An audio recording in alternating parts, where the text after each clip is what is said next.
वारणा विद्यापीठ वारणा नगर संलग्नित Tatyasaheb Kore institute of engineering and technology autonomous institute, 2 वेळा MBA मानांकन, NAC A ग्रेड, 100% इंटर्नशिप आणि प्लेसमेंट देणारी संस्था।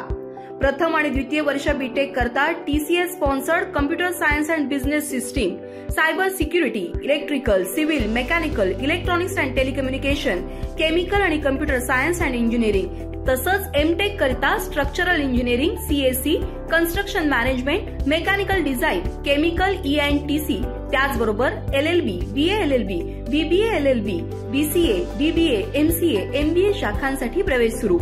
वारणा विद्यापीठाच्या निसर्गरम्य परिसरात हॉस्टेल, मेस, बस, NCC, NSS, भव्य क्रीडांगण अशा सर्व सुविधांनी परिपूर्ण 1983 पासून तज्ञ आणि अनुभवी प्राध्यापकांमार्फत दर्जेदार शिक्षण देणारी संस्था TKIET वारणा नगर ऑटोनॉमस इन्स्टिट्यूट। प्रवेश संपर्क 94 21 26 19 92।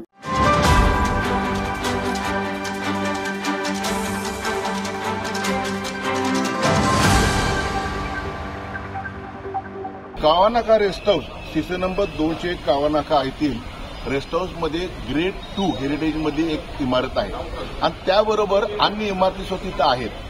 संबंधित विकसकाने त्या इमारती पाडल्यात अशी आमची माहिती आहे। कोणती इमारत पाडली किंवा नवीन बांधकाम करायचे असेल तर महापालिकेची परवानगी आवश्यक असते, हा कायदा सांगतो। साधं झाड जरी पाडायचं म्हटलं तर चुकीचं झाड पाडलं असेल, विनापरवाना झाड पाडलं तर गुन्हा नोंद होतो।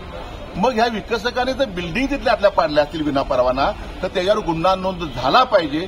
आपण गुन्हा नोंद करा, अन्यथा आपण जर नाही गुन्हा नोंद केला तर न्यायालयात प्रशासकाच्या विरोधात जाऊन ह्यांच्यावर गुन्हा नोंद करण्यासाठी प्रशासनावर सुद्धा आम्ही पार्टी करूया, आता आमची मानसिकता आहे। आम्हाला अपेक्षा आहे कायदा सगळ्यांना सारखा असतो, कायदा गरीबाला वेगळा, श्रीमंताला वेगळा, राजकीय लोकांना वेगळा असं होऊ नये ह्या कोल्हापुरात, अशी आमची अपेक्षा आहे। आम्हाला खात्री आहे आज तगायत तिथं कोणतीही बांधकाम परवानगी घेतलेली नाही किंवा जर इमारत कुठली पाडायची असेल तर त्याची परवानगी घेतली नाही असं संबंधित अधिकारी NS पाटील जे आहेत टाउन प्लॅनिंगचे आणि पद्मन पाटील साहेब यांनी रोकडे साहेबांसमोर स्पष्ट केलेलं आहे। याचा अर्थ असा की चुकीचं चाललेलं आहे। कायदा फाट्यावर बसून मी म्हणल ते कायदा म्हणजे कोल्हापूर विकत घ्यायला काही मंडळी निघालेले आहेत, त्यांना कुठेतरी कोल्हापूरकडे अटकाव घातला पाहिजे। भविष्यामध्ये कोल्हापूरच्या विकासासाठी, कोल्हापूरच्या पर्यटनासाठी आपल्या जागा वाचल्या पाहिजेत, कोल्हापुरातल्या शासकीय जागा, निमशासकीय जागा वाचल्या पाहिजेत। नाही तर कोल्हापुरात कुठल्याही पर्यटनासाठी, कुठल्याही विकासासाठी 1 गुंठा सुद्धा जागा कोल्हापुरात शासकीय शिल्लक राहणार नाही, याची सर्व प्रशासकीय आणि वरिष्ठांनी नोंद घ्या। आज आपली चर्चा झाली की काय प्रशासन सकारात्मक आहे का कारवाई संदर्भात? प्रशासकाने आता रोकडे साहेबांनी आम्हाला स्पष्ट केलेलं आहे की त्यांनी संबंधित NS पाटील आणि पद्मन पाटील साहेबांना सांगितलेलं आहे की ताबडतोब ह्याचा काय असेल तो निर्णय आम्हाला 7 दिवसात द्या।